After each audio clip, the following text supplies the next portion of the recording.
I decided to marry you because I thought you were a wealthy president's daughter, even though you're plain. But I don't need a woman who makes only $6 an hour. Dumb wife, get out of the house. I'm sick of being mothered by someone like you. I don't need a low-income old lady. Please leave. They smirked at me while saying such things. As if leaving no room for argument, my belongings had already been packed into cardboard boxes and trash bags, placed beside them. I had a lot to say, but my heart was too shredded to talk back. So, you want to divorce me and have me leave this house, right? That's right. I'm glad you're understanding. Once you're gone, Dad can finally be happy. Fine, but you too will regret this. I wasn't so nice as to stay silent after being told all this. They will surely regret my leaving this house. My name is Susan Johns. I'm a 50-year-old office worker. I've been working at my father's company while raising my daughter, Lily, alone and managing household chores for over a decade. I married Bill, my husband, 10 years ago. Our meeting was through work. Bill was a sales representative for a client, and I always found him easy to talk to.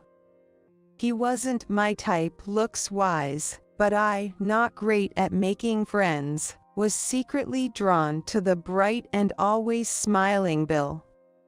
During that time, Bill confessed, and we started dating.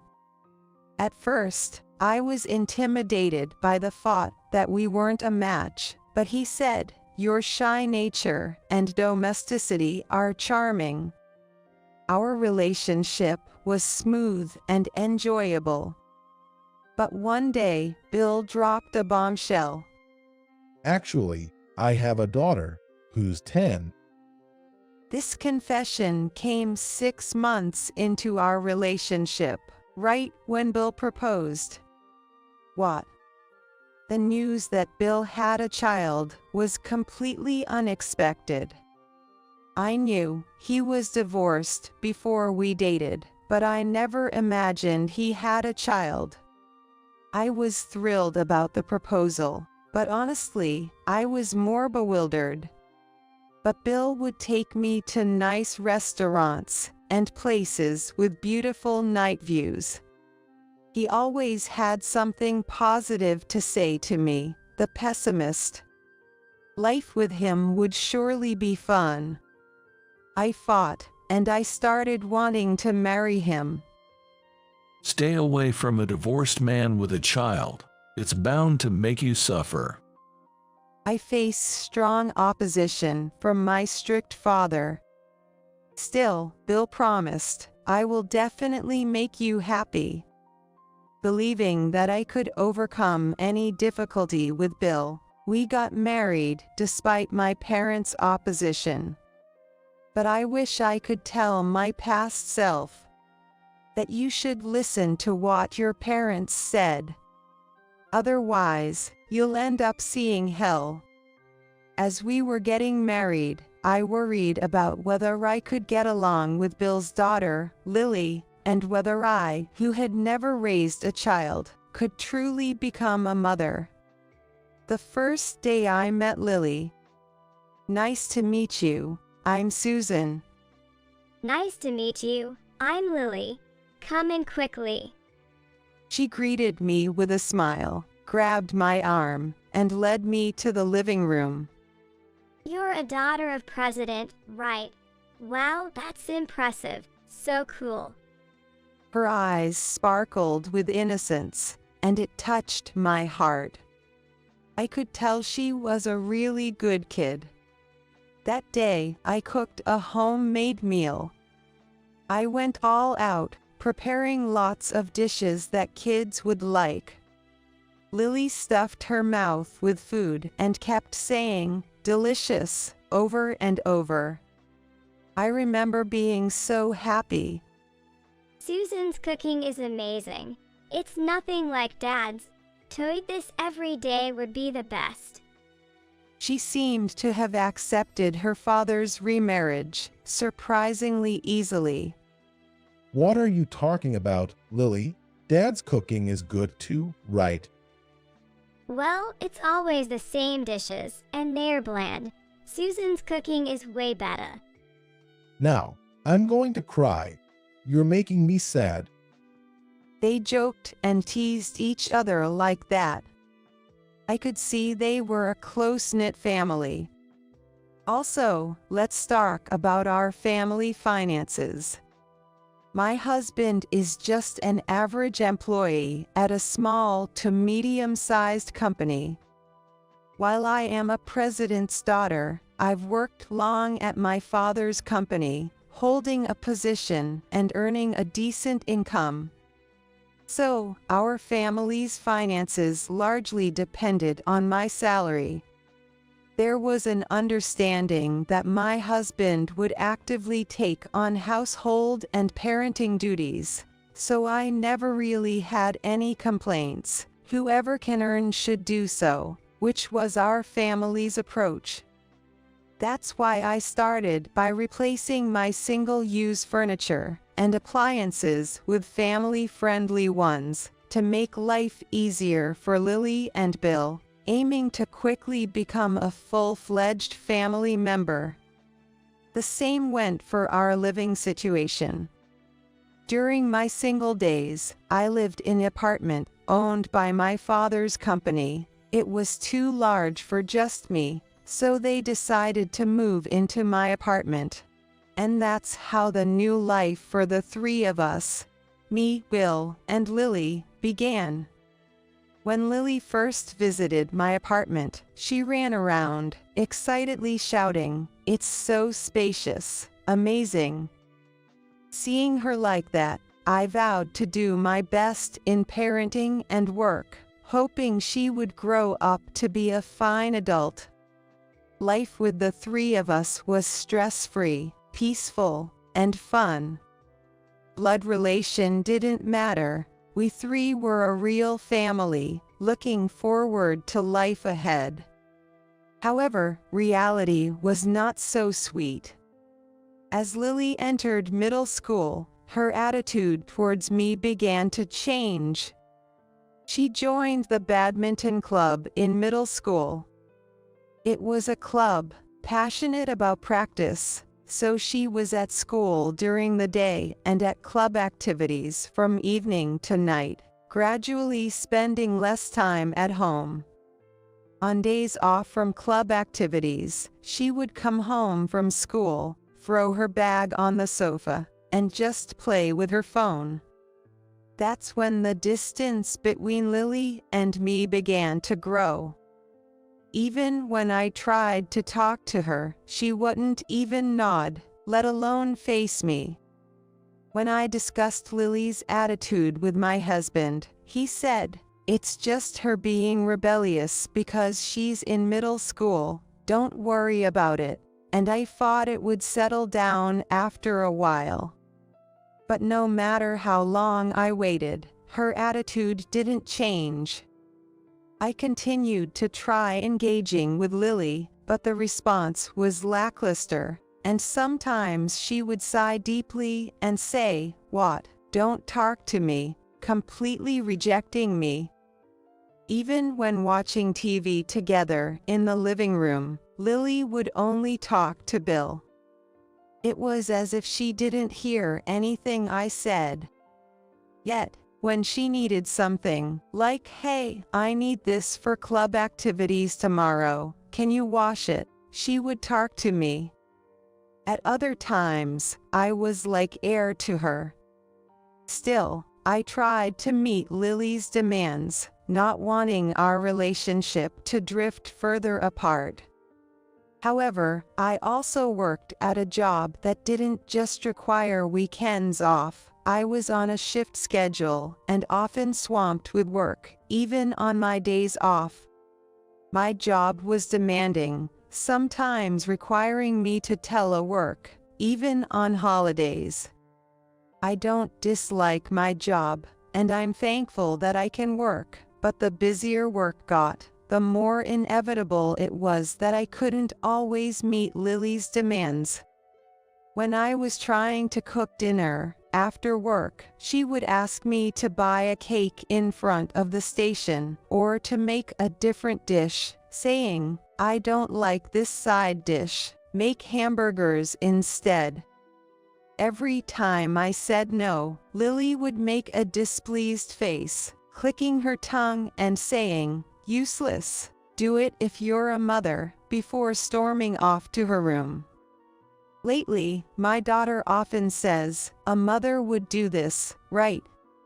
I've said it many times, but on the family register, I'm Lily's mother, although Lily and I are not blood related. I have always tried to earn Lily's acceptance, but I still feel she doesn't recognize me as her mother. Every time Lily says that, I blame myself for not being able to meet her demands and fall into self-loathing. The same goes for my relationship with my husband. Bill was very kind and full of smiles when we first met, trying to get my attention. However, it seems he's the type who doesn't feed the fish once caught, as his attitude towards me cooled off after a year of marriage. We no longer felt like a close couple, but more like mere cohabitants. So I tried to get his attention by suggesting, "How about we go on a date, just the two of us?" But he rejected it, saying, "A date? We have a daughter, Lily. It's weird to talk about dating. What would Lily think?" I wanted to remind him that we dated, even though he had a child when we met. But saying that would only make him angry again. What troubled me most was the reckless spending of Bill and Lily. I earn a good salary from my father's company, holding a position there. Yet, due to their spending, we hardly save any money. I've repeatedly pointed this out to both of them, but they never tried to improve. Not only that, You're so stingy. She's such a terrible woman. they even started saying that I'm not having a happy marriage life.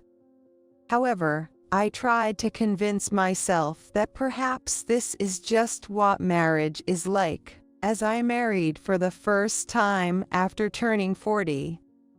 Time flew by, and before I knew it, I turned 50. Lily has turned 21, and today, we are throwing a celebration party for her. Turning 21 signifies reaching adulthood, a milestone that represents stepping into a new stage as an adult. In our area, we celebrate it in a big way too. It should be a joyous occasion to celebrate my important daughter's 21st birthday. However, I couldn't feel genuinely happy. I remembered the day we first met, when I thought, I'll do my best in parenting so she can grow into a respectable adult. On the day of the celebration, I took the day off work, prepared the dress as my daughter had requested, and also made an appointment at the beauty salon. I was fully prepared for the celebration, getting up early in the morning to drive my daughter. After getting dressed and ready, seeing Lily's glamorous appearance made me naturally break into a smile. "You look truly beautiful. You've become a lovely woman." My husband exclaimed, "Wow, Lily, you look great. Truly my daughter, the most beautiful one."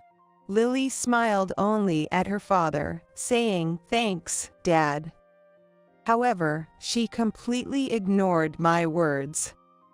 My husband was dressed in a suit, getting ready to head to the party venue.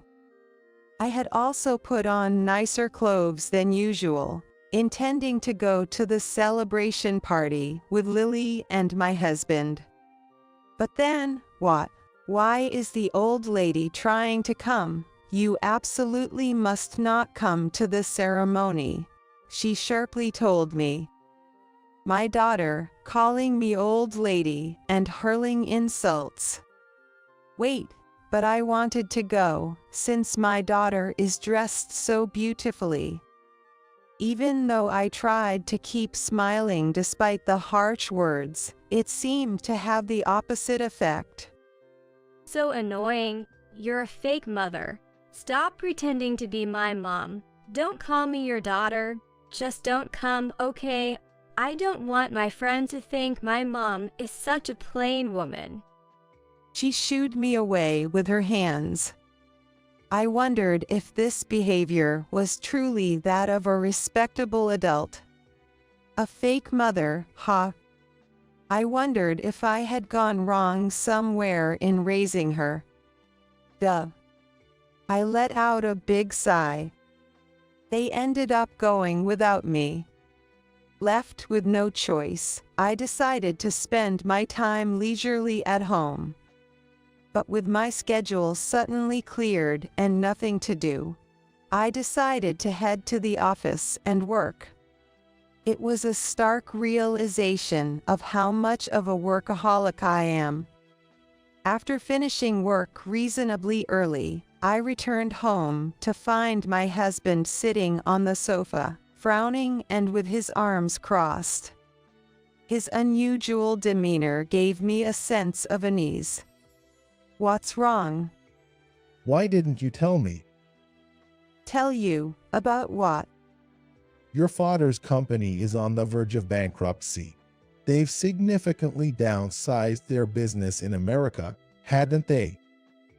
It seems my father's company no longer does business with my husband's company, so he wasn't aware of the details, but he apparently picked up on these rumors from somewhere. Bankruptcy crisis, that doesn't sound quite right. But I am aware of the downsizing in America. I wanted to discuss it, so I was planning to talk after the celebration party. What? You were just planning to talk about it. What about the salary? What's going to happen with it? It seemed he only worried about my salary. The salary might decrease until things settle down, I guess. What? You're joking. Lily is still going to college, right? How are we going to handle the tuition? We have the tuition covered. Besides, I tried to explain the situation with my father's company and why the salary might decrease, but my husband wouldn't listen at all. Enough. You can turn money, and you can't even get along with your own daughter. You really are a failure as a mother. His words, a failure as a mother, pierced my heart. It's true that my salary had decreased, and I couldn't even pretend to have a good relationship with my daughter. Being so bluntly denied, my place shook me. I need to rethink our future together. Saying so, he slammed the door loudly as he left the house. I also wanted to rethink our future. I had intended to have a proper discussion after Lily's celebration was over. Why does nothing ever go right? The next day was busier than usual at work, so I decided to stay late before heading home. Bill used to say that the one who earns more should work and the other should cook if they get home early, but that promise had long been broken. Assuming there would be no dinner prepared at home again today, I decided to buy ready-made meals to get by.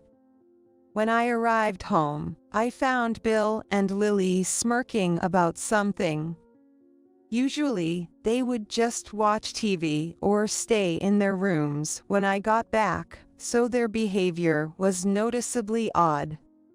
Their reaction was as if they had been waiting for me to return. But it didn't seem welcoming. I had a bad feeling about this. My bad premonitions like this always tend to come true. And today was no exception. You're finally back. Took you long enough. Really? You're so late. We got tired of waiting. Well, I've been a bit busier recently with new tasks at work. But what's going on, both of you? Here, take this. He threw a large package at me. Open it and see. Is this? When I opened the bag, of course, there was no present inside. I found it filled with my clothes and cosmetics. What in the world? I couldn't understand, my farts failing to catch up. Then my daughter said, "Come this way," and led me to a room at the back of a living room. Opening the door, I saw many of my belongings packed into cardboard boxes and trash bags. Geez, Mom, you have too much stuff. It was tough to pack everything up, you know. I even took time off work to do this. Really tired me out. That's funny. Poor Dad. Watching them laugh together, I finally understood their intention. You want me to leave? That's right. Lily and I have been discussing this for a while. Yeah, Mom, your father's company is in serious trouble, right? And your salary has decreased, hasn't it? No use hiding it. I heard everything from Dad. No, that's... Really, your role in this house is over. That's right. We don't need someone who can turn money anymore. Without giving me a chance to speak, it seemed they were both intent on blaming me. They spoke so rapidly that I couldn't find a moment to interject, and just listened with my head down. As I remained silent, they seemed to forget my presence, and their true feelings spilled out. I married you because I thought you were a daughter of president, only to find out it was a complete misfortune. Exactly. I thought I could live in a fancy apartment and be a rich kid, accepting a plain-faced mom like you, only to be scolded for spending too much. With this face, I can't even tell my friends you're my mom. What are you both saying? I managed to interject with a feeble voice. But this only fueled their momentum. I can say it now. I married you for help with child care and money. What? I couldn't believe what I was hearing. My ex-wife was terrible at parenting. She couldn't earn or handle child care, went into postpartum depression, and that's why my first marriage failed. I took custody of Lily because she mattered to me, but as a mere employee at a small company, I thought I couldn't raise her alone. So I looked for someone plain who seemed to have some money and wouldn't betray me. Then it turned out there was someone who fit the bill perfectly, and that someone was you. You're kidding. I married you against my parents' wishes. You're such an idiot. You'd blush at any compliment. It was so easy to win you over. And I even married you. That's cruel. Who's cruel here? A failing company is just too much. I saw your recent pay slips. You're making like $6 an hour. It's the worst. Now that Lily is all grown up, we don't need a low-income, dumb wife. Get out of the house. My wage is $6 an hour. What are they even talking about? I couldn't make sense of any of it. As I silently pondered, my daughter continued, echoing my husband's sentiments. I'm so tired of having a mother like you. We don't need a low-income old lady. Please leave." Their cruel words shattered my heart. They've been feeling that way. I never realized that. I wanted to say so much, but I no longer had the energy. "So, you want to divorce me and have me leave this house, right?" That's right. I'm glad you're understanding. Poor dad, hurt and deceived by this woman. Finally, you can be happy. I wondered why my daughter hated me so much.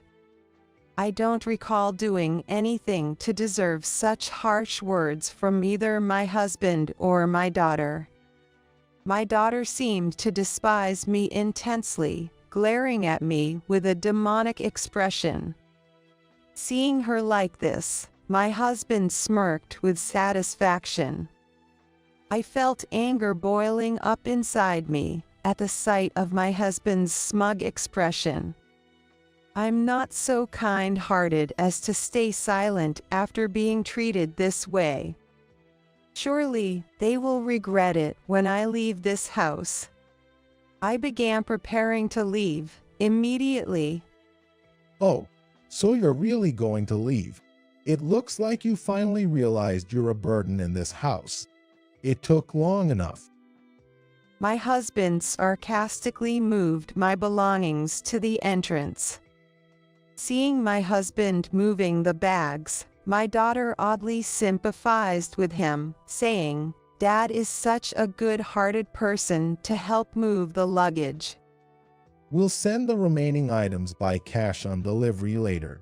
But if you don't move your stuff out within a week, we'll dispose of everything, just so you know. He suddenly told me to leave, set a deadline for moving out my belongings, and then he's now threatening to dispose of them if I don't meet the deadline. How incredibly selfish.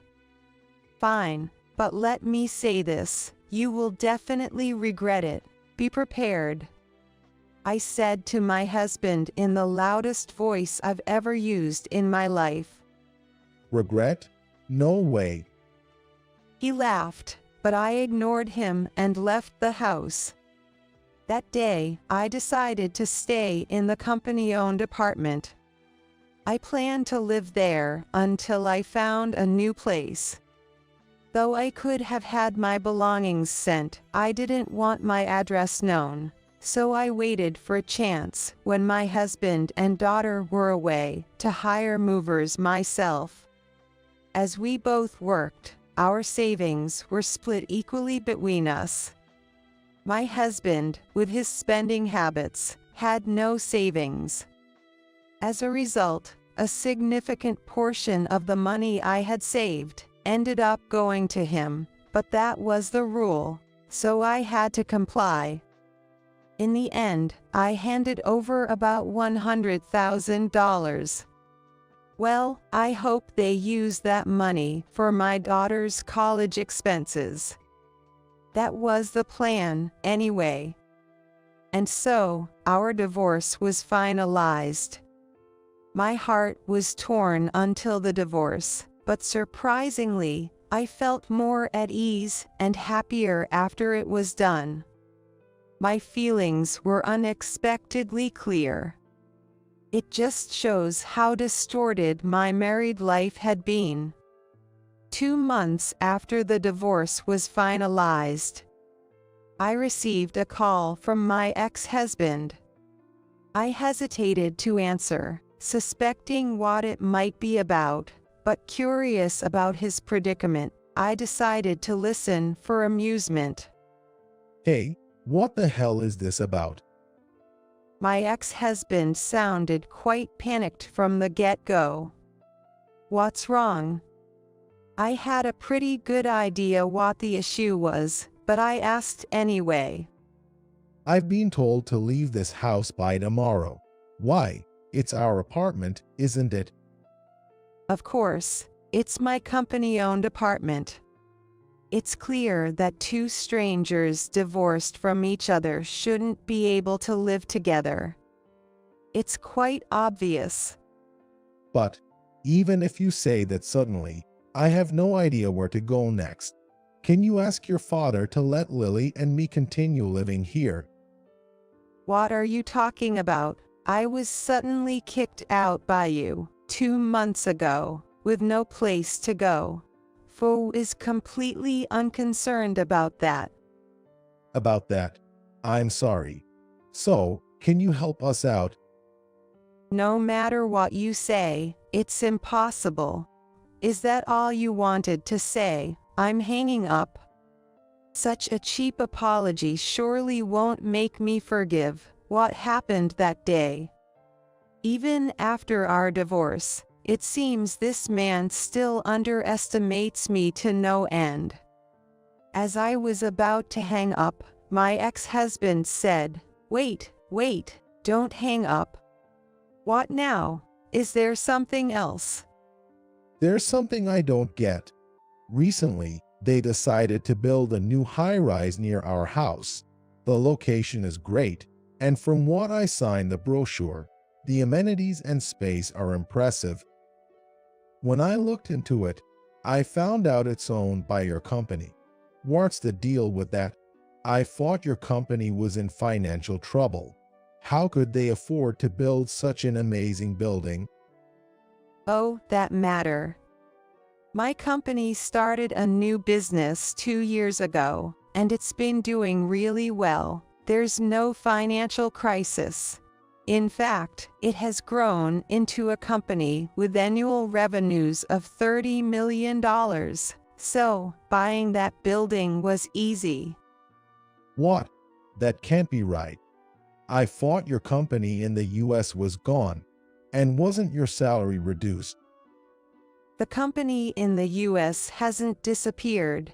It's just smaller now. It still exists.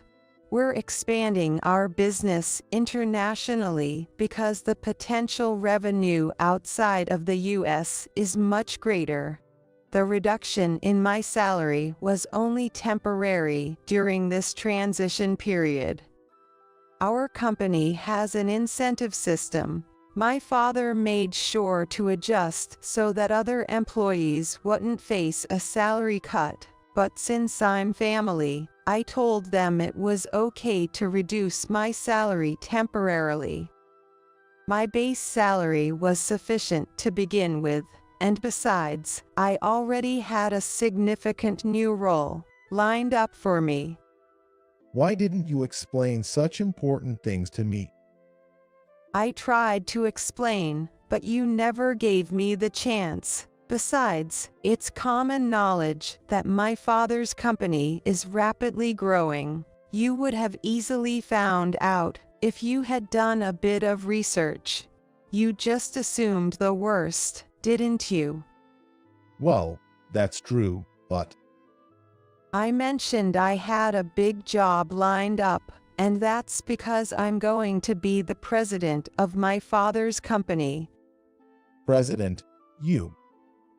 My ex-husband was so shocked that he suddenly raised his voice.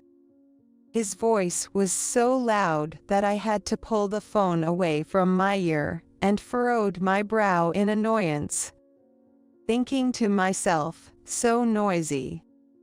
Yes, I just need to live in the UK for a while to be the president. It's more convenient to work there. I delayed making a decision because you and Lily were still around. I thought I would discuss it with both of you once Lily's celebration party was over and things had settled down. My ex-husband seemed at a loss for words, and no response came from him. He fell silent, probably stunned. Hello, are you listening? By the way, after you guys abandoned me, I gladly accepted the offer to become the president.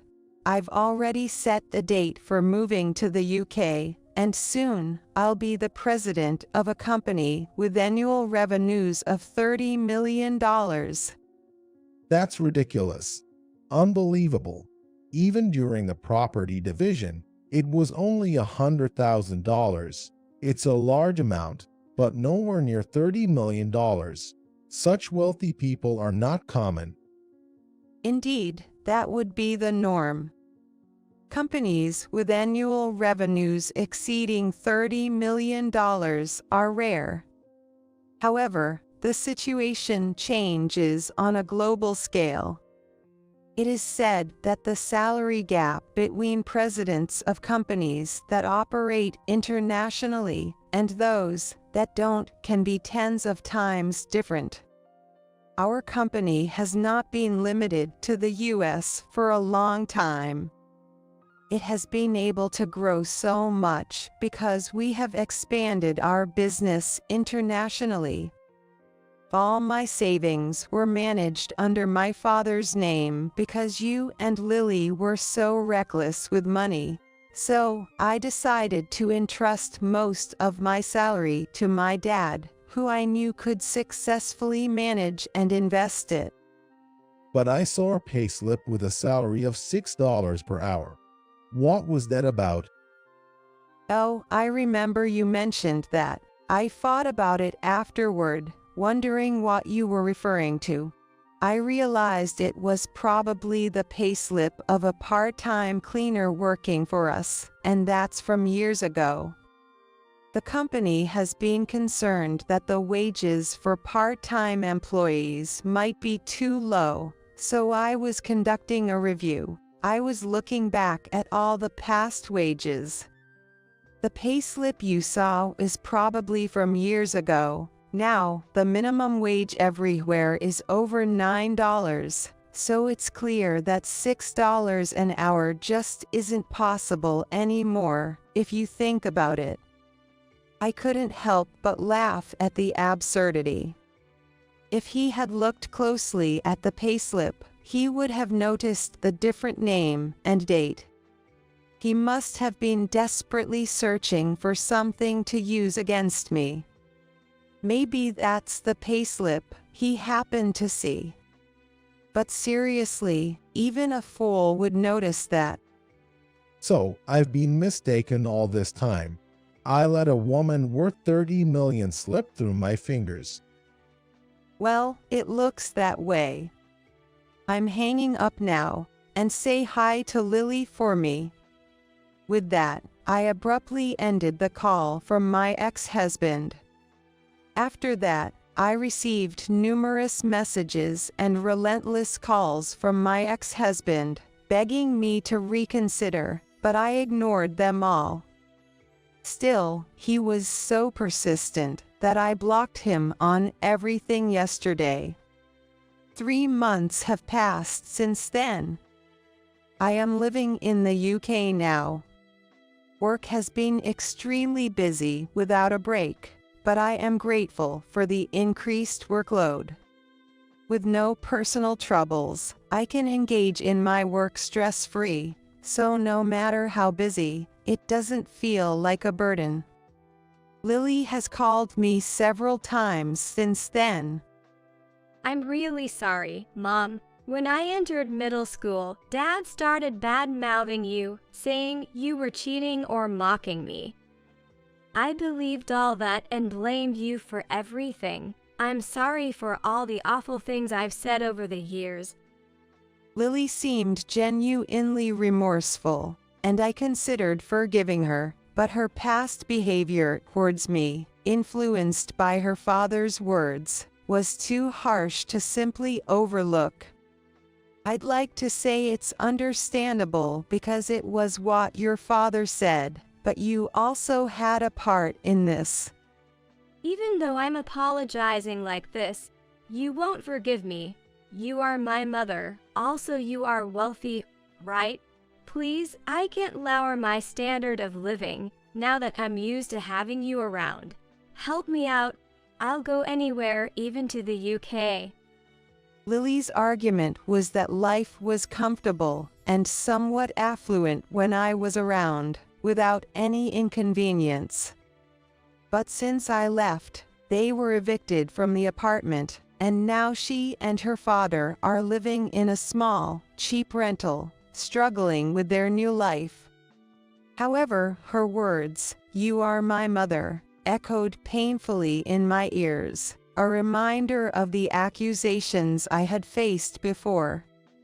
It dawned on me that her apology might be momentary, not truly believing she was in the wrong. I couldn't side with Lily any longer. If her apology had been sincere, I would have forgiven her without hesitation. That's what parents do. They end up wanting to indulge their children. But our situation was different. Lily had ridiculed me for so long, it seemed impossible for her to be genuine and reconnect with me now. She had always been a child with high pride. Therefore, I decided it was time to stop being her mother. "You said, 'You're my mother,' but you also told me not to act like a mother to you. So, I stopped doing that. I stopped acting like your mother. Sorry, but you are now a full-fledged adult. From now on, you need to live your life on your own. Good luck." Wait, what? Are you abandoning your daughter? Without your help, I can't go to college, and my first paycheck will all go to rent. You abandoned me first, remember. Besides, I gave your father $100,000. You shouldn't have to live so tightly, at least for now, right? That money, Dad bought a car and I bought a designer bag, so there's hardly any left. Lily said that, looking a bit awkward. It seemed that both my ex-husband and daughter, having lived comfortably on my salary, couldn't stop their lavish spending suddenly. But that's not my concern anymore. I don't care about that. I've made up my mind. You need to figure it out yourself. Goodbye. With that, I ended the call. However, I didn't intend to block my daughter. She is someone I've spent over a decade with, after all. If she ever genuinely finds herself in trouble and sincerely apologizes, putting aside her pride, then perhaps I'll be there to help. But that seems like a distant possibility. Life in the UK is busy and not easy, but I am happy now. Someday, I might plan a recreational trip to the US with my employees who live in the UK. Thinking about such things, I spend another peaceful day alone.